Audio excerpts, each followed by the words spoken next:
eu sou a Érica Montanheiro, atriz, dramaturga e diretora, e essa videoaula ela chama Processos de Criação na Dramaturgia Contemporânea. Ficções e outras escrituras possíveis, um estudo de caso, desmontagem do solo inventário. O nome é um dinossauro, mas a gente vai desvendar ele. Então, a ideia de compartilhar processos de criação dramatúrgico ela é muito legal, mas ela é imensa, né? Porque imagina, processos de criação de escrita dramatúrgica, é um tema infinito. Então eu resolvi fazer um recorte para o espetáculo solo, que é algo que pode interessar atores, atrizes, estudantes de teatro, né? Basta ter uma ideia e não necessariamente você precisa ser dramaturgo, dramaturga. Só que antes do espetáculo solo, a gente vai fazer um périplo. O que é um périplo? É uma viagem que parte de um ponto, faz uma volta circular para chegar no mesmo ponto. Então a gente vai fazer essas paradinhas para voltar e aí sim se ater à criação do espetáculo solo e essa desmontagem do meu solo inventário. O que é uma desmontagem? A gente vai fazer o percurso de trás para frente, então do texto pronto, como é que eu cheguei nele, né? Os processos, né? A gente vai fazer o rewind. Eu falei lá no começo que não necessariamente você precisa ser dramaturgo ou dramaturga para escrever um espetáculo solo, né? Porque muitos atores e atrizes têm um momento que tem esse desejo de querer dizer algo e que não encontra eco em algum texto, né, já escrito, ou outros parceiros que queiram dizer a mesma coisa, e isso acaba convergindo, acaba apontando, os caminhos mostram que chegou a hora de fazer um espetáculo solo. Tudo bem. Eu acho que o mais importante é ter um atravessamento, né? É ter esse atravessamento do assunto, algo que realmente te mova, porque é algo que você vai ter que conviver um tempo com essas palavras que você mesmo escreveu, com você mesmo, com as suas questões e com o público, claro, com o interlocutor. Mas partindo dessa ideia, eu acho que no nosso tempo é mais do que o momento, né? Desses atravessamentos eles tomarem corpo e voz, porque eu acho que é um momento das novas vozes ocuparem a ágora, né? Ocuparem o centro da ágora. Se a gente olhar para a história da dramaturgia ocidental, ela é toda escrita, feita por homens brancos europeus.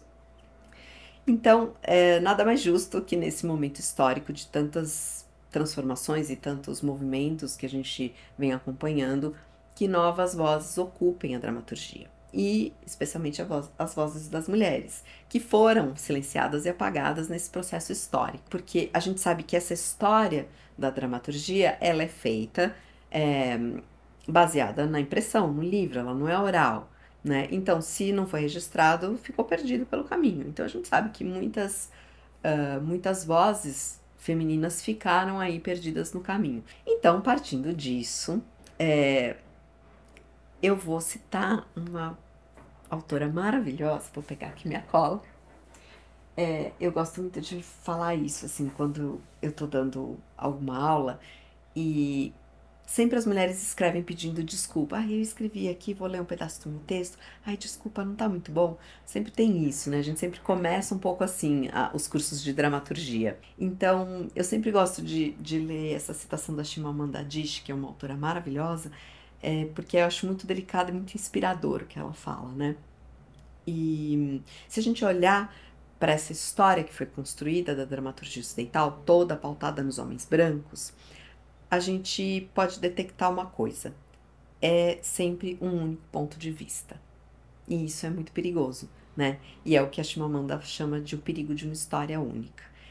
Isso foi uma palestra dela, chamada O Perigo de uma História Única, da História Única, e alguém transcreveu, tá na internet, enfim, super fácil de achar e ler a palestra inteira, porque vale muito a pena, é muito bonito. Mas eu vou ler um pedacinho, que é para fazer um link aqui com o que eu tô falando. Histórias importam. Muitas histórias importam. Histórias têm sido usadas para expropriar e ressaltar o mal, mas histórias podem também ser usadas para capacitar e humanizar. Histórias podem destruir a dignidade de um povo, mas histórias também podem reparar essa dignidade perdida. Eu gostaria de finalizar com esse pensamento. Quando nós rejeitamos uma única história, quando percebemos que nunca há apenas uma única história sobre nenhum lugar, nós reconquistamos um tipo de paraíso. Meio bonito, né? Então, para nós mulheres, eu acho que é super inspirador, porque a gente sempre fica um pouco titubeando, ai, será que eu posso escrever? Ai, mas eu não sou dramaturga, ai, mas eu não sou autora. Mas enfim, se temos uma narrativa a ser contada, quem tem que contar somos nós, né? Justamente por isso, porque sempre nós fomos retratadas e as nossas histórias foram contadas a partir do ponto de vista dos homens, né? Dos dramaturgos. Então, acho que agora é a hora da gente começar a reescrever essas histórias. Tem muitos textos no século XIX que eram escritos por dois dramaturgos. Então, o que eles faziam? Eles se juntavam, começavam a escrever o texto juntos, então desenvolvia ali o enredo, as personagens, o tempo e espaço, elaborava esse ponto de partida, né? E aí cada um ia para sua casa escrever. E aí depois eles se encontravam. Então o que tinha que acontecer? A história começava a ser escrita junta e depois eles se separavam e quando eles voltavam, que eles olhavam para os dois textos e tinha que ter terminado da mesma forma. Então, isso significava que o texto era um texto bem escrito, né? Ou seja, a estrutura do drama ela é muito fechada, né? É uma matemática ali, né? De uma sucessão de acontecimentos que vão desencadear num conflito e o conflito vai ser resolvido de uma forma X, né? Então, essa estrutura ela é muito rígida, né? Isso é final do século XIX. No começo do século XX aí tem a entrada de um teatro épico com Brecht, então já tem uma mudança significativa, né? Mas a mudança mesmo, ela acontece nos anos 50 com um senhor chamado Samuel Beckett. Então, o que acontece? O Beckett, do pós-guerra, né, escrevendo ali no pós-guerra, na França, nesse contexto, ele olha a falência das estruturas sociais, das estruturas humanas, né? E aí ele traz essa falência para as palavras. Então, as personagens antes, a personagem burguesa que tomava o centro da narrativa, ela é destituída. Então, as personagens são personagens que estão com algum problema físico, com abalos psicológicos imensos, são personagens que estão escondidas ou que estão entre ruínas. Então, o Beckett faz mudanças, propõe mudanças em toda a estrutura da dramaturgia dele. E isso ao longo dos anos vai ficando cada vez pior. Ele vai destituindo cada vez mais, né, a dramaturgia de estrutura. Ou, na verdade, ele vai criando novas estruturas. As repetições, os faux départ. O que é um faux départ? É uma dramaturgia fragmentária e fragmentada que ele propõe, né? É um início que é abandonado, né? Um começo que tem um começo, mas por algum motivo ele é abandonado, então volta para trás, depois retoma. Então ele faz isso o tempo inteiro nos textos, né? As personagens estão em ruínas, elas estão conversando com elas mesmas, de repente elas acabam encontrando um interlocutor e elas falam um pouco, mas o diálogo ele é todo entrecortado, ele não tem não responde a uma lógica cartesiana, né? A personagem é como se ela estivesse falando sozinha um pouco. Em algum momento eles se encontram, aí o diálogo acontece, aí eles voltam a conversar sem estar de fato conversando. Então, assim, são muitas mudanças, né? É muita novidade na dramaturgia do Beckett. Então, ele, de fato, ele abala as estruturas da dramaturgia. E aí a gente vai entrar na nossa segunda parada do nosso périplo, que é falar sobre estrutura. E a gente pode fazer uma brincadeira retórica, né? Ficar se perguntando para as pessoas o que é estrutura? E aí pensando em dramaturgia. O que é estrutura? A estrutura é a arquitetura dramatúrgica, é a arquitetura que sustenta aquela dramaturgia, né? A estrutura são os pilares que vão dar sentido, né, ao que eu quero dizer. Quando a gente, voltando lá no comecinho, né, quando a gente falou que tem um atravessamento que te faz partir para a escrita de um espetáculo solo. Tá, mas eu preciso achar uma forma para poder fazer esse conteúdo emergir. Forma e conteúdo não se separam, então a estrutura ela tem que revelar, né, o meu pensamento, ela tem que revelar as coisas que estão sendo ditas ali naquele texto, né? Aí eu tenho esse amigo querido aqui, Daniel MacIver, que é um escritor canadense, um dramaturgo canadense, e eu sempre gosto de citar esse texto dele, o In On It. O In On It, ele é muito bom para poder entender estrutura. Porque a estrutura hoje em dia, ela é aberta, a gente inventa, a gente pode criar, né, diferentes estruturas para um texto dramatúrgico de acordo com o assunto, de acordo com os atravessamentos que vão dando norte aí pra gente, né? E, e aí eu acho que aqui tem algo muito precioso, que é uma peça dentro da peça, né? O Inonite, ele tem 3 esferas, né? De narrativa, 3 esferas narrativas. E aí ele mistura isso de uma forma brilhante, vale super a pena ler. Eu separei um trechinho porque eu acho que é muito significativo e acho que vai ilustrar bem essa questão da estrutura. Brad entra vindo do escuro e se coloca bem próximo à extremidade do foco. Brad: você acha bom começar assim? Brian: começar o quê? Brad: o espetáculo. Brian: não é um espetáculo, é uma peça. Brian vai em direção ao fundo do palco e pega uma das cadeiras. Ele leva a cadeira até a frente do palco. Brad: ah, pra plateia. Oi. Brian: você tá aqui pra ajudar ou... Brad: ah, claro, desculpa. Brian: agora podemos começar. Brad: ainda não começamos? Brian: agora estamos começando. Brian se afasta e se posiciona no fundo do palco, à direita. Brad senta na cadeira. Luz muda rápido. Som de batida de um coração abafada que continua ao longo da cena. Médico: bom dia, Ray. Ray: bom dia, doutor. Médico: como foi seu final de semana? Ray: bem, você sabe, na medida do possível. Bom, e por aí vai.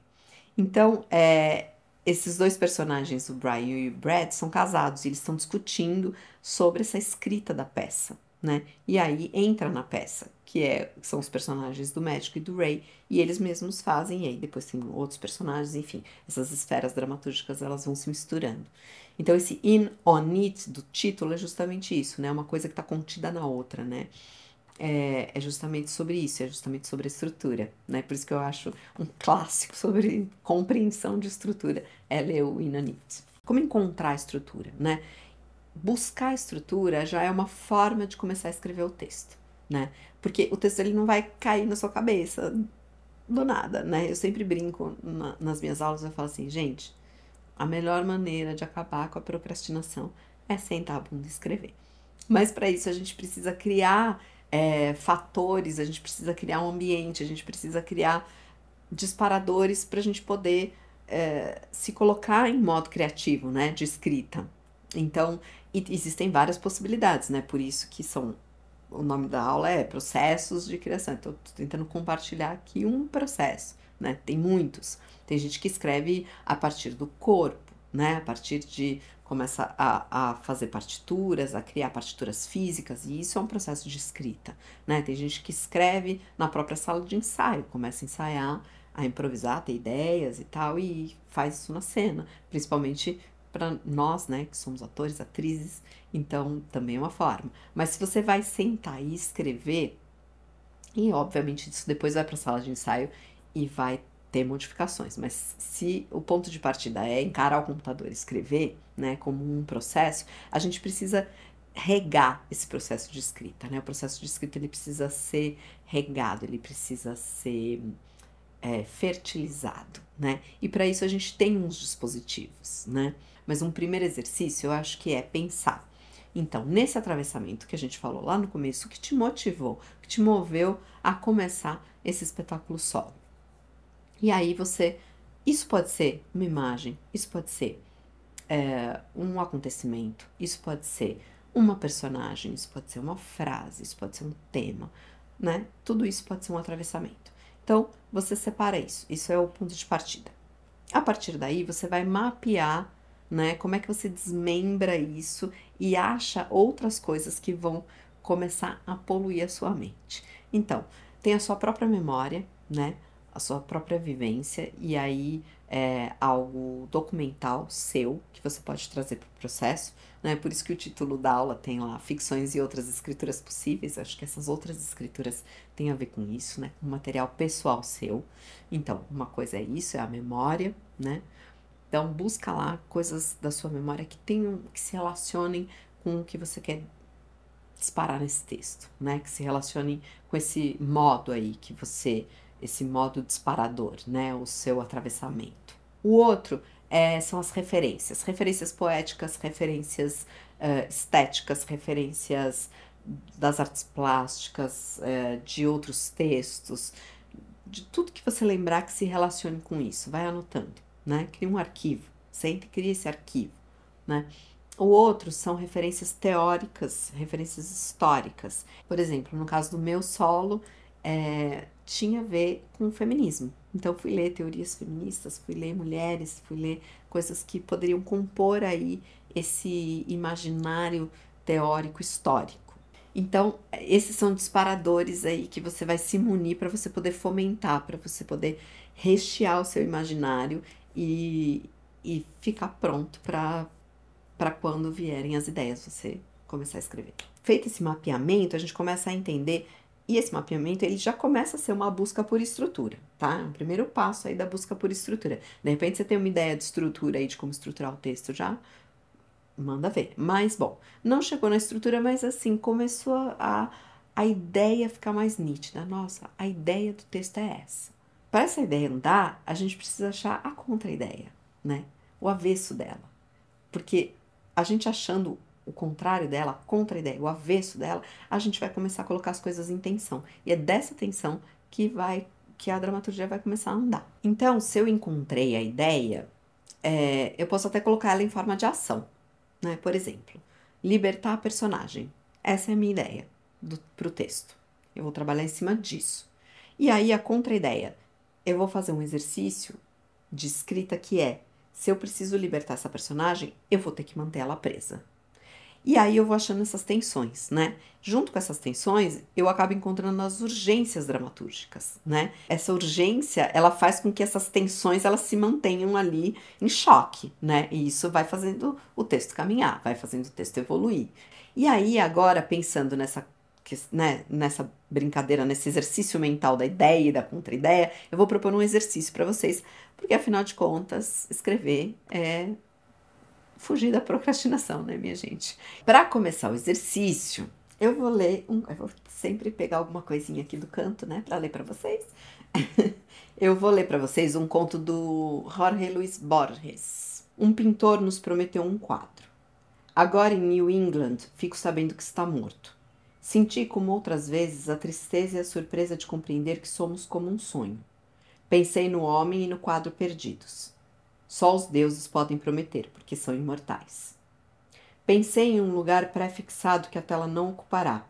Pensei depois, se estivesse aí, seria com o tempo essa coisa a mais, uma das vaidades ou hábitos da minha casa. Agora é ilimitada, incessante, capaz de qualquer forma e qualquer cor e não atada a nenhuma. Existe de algum modo. Viverá e crescerá como uma música, e estará comigo até o fim. Obrigado, Jorge Larco.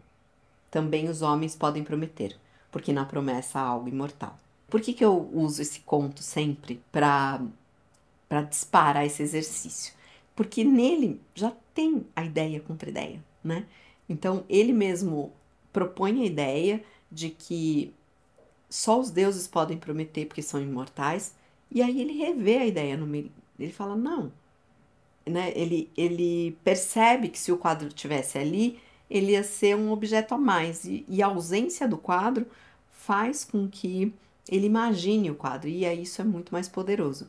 E ele diz, não, os homens podem prometer, porque já na promessa tem algo imortal. Então ele põe uma ideia, ele escreve o texto e ele apresenta a contra-ideia como conclusão. Então o exercício é o seguinte, você vai escrever um conto a partir do seu próprio projeto. Então, você tem elementos no seu projeto, você já tem a ideia, algumas coisas você já sabe sobre o seu projeto, né? Então, você vai usar esses elementos já conhecidos do seu projeto para escrever um conto, uma narrativa, né? Porque, às vezes, é muito mais fácil a gente estar buscando para um texto que vai para a cena, ele tem que ter algumas coisas, né, para estruturar ele. E uma narrativa é uma narrativa, a gente vai contar uma história, simplesmente, simples assim, contar uma história, né? Essa é a proposta do exercício, escrever um continho de uma página, então, síntese, né?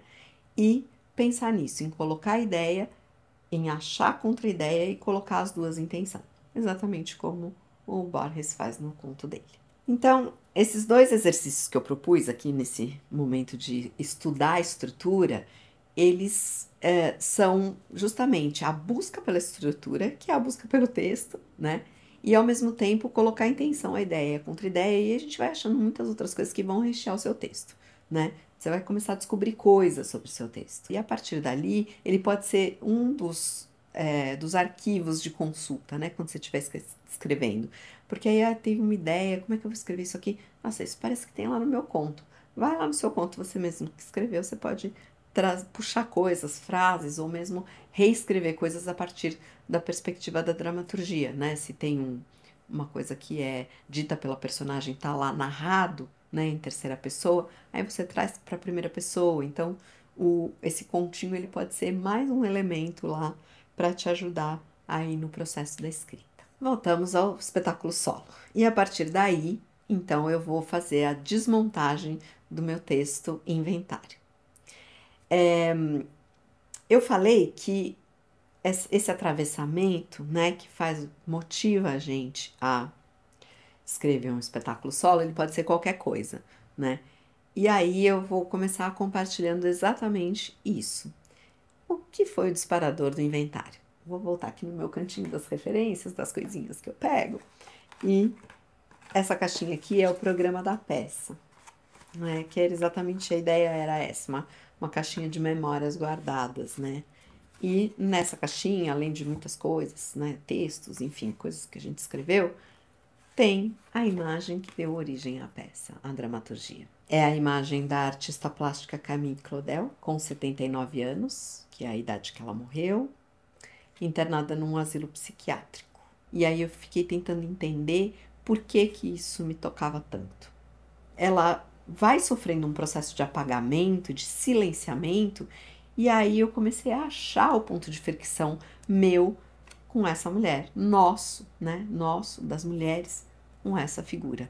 Quantos momentos nós não sofremos esses apagamentos, esses silenciamentos, nós como artistas, mulheres, né? E aí eu comecei a usar a memória, a usar coisas, pensar em coisas minhas, né? Da minha memória, do meu material documental, né?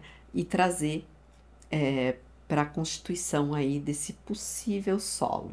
Bom, e aí, então, a ideia do espetáculo solo já tinha se constituído na minha cabeça, tomado conta do meu corpo, e aí eu pensei, tá, mas e agora? Como é que eu escrevo um texto de teatro? Aí eu peguei e parti do seguinte ponto.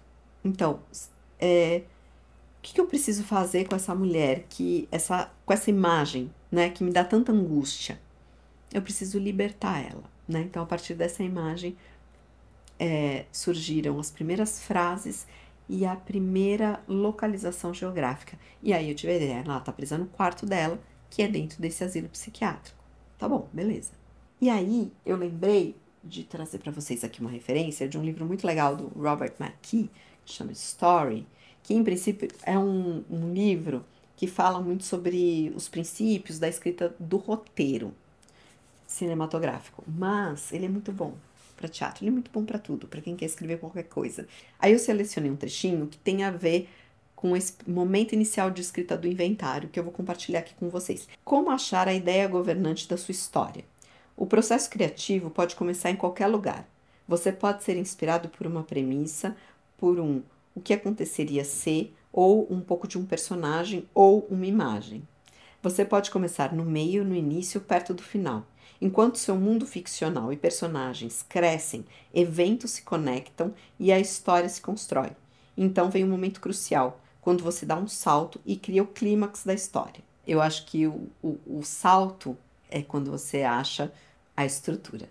Então, depois que eu consegui escrever esse primeiro quadro, né, dessa personagem sentada, essa descrição dela, que era como na foto, esse estado que ela estava, como estava o ambiente que ela está ali presa, né, encarcerada. Depois disso eu fiquei pensando, tá, então ela está presa, esperando alguém que vem buscar.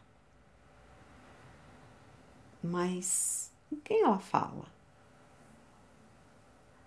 Isso é um dos pontos cruciais do espetáculo solo, o interlocutor. Isso daria para fazer uma videoaula inteira sobre interlocução no espetáculo solo. E aí eu pensei, com quem que ela fala, meu Deus, com quem que ela fala, com quem que ela fala?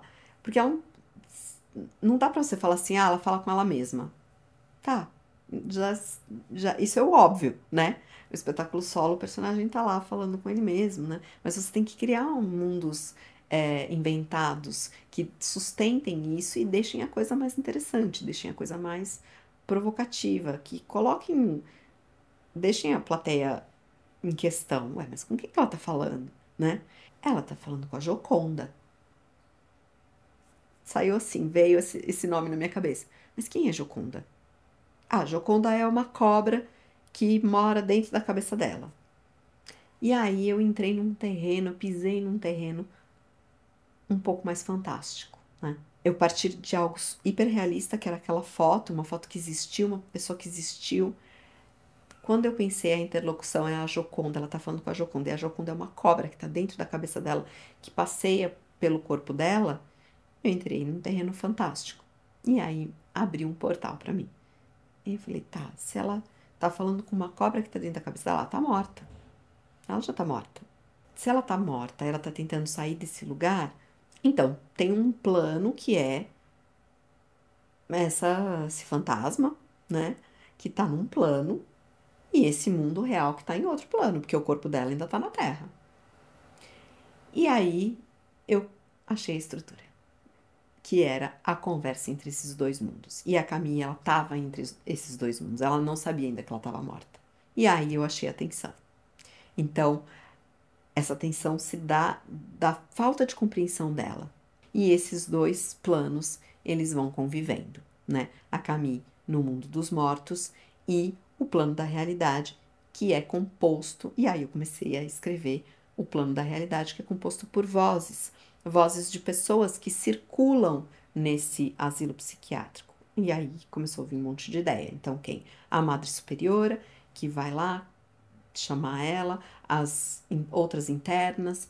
Então, tem todas essas vozes que estão circulando ali, ela ouve e aí, com isso, ela vai gerando essa tensão. Mas, peraí, eles perguntam coisas, eles falam coisas como se ela não estivesse ali.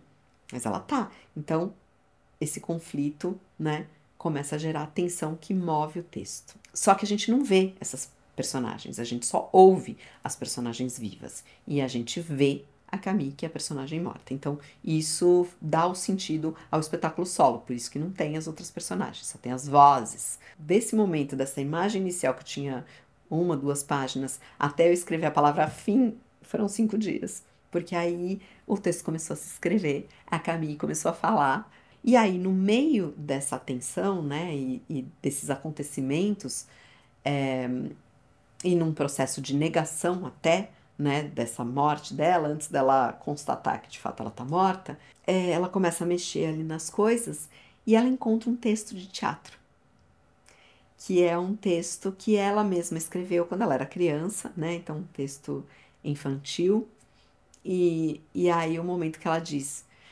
pro Paul, que é o irmão, né, você nunca vai chegar a escrever como uma criança, né? Que é um elogio, na verdade.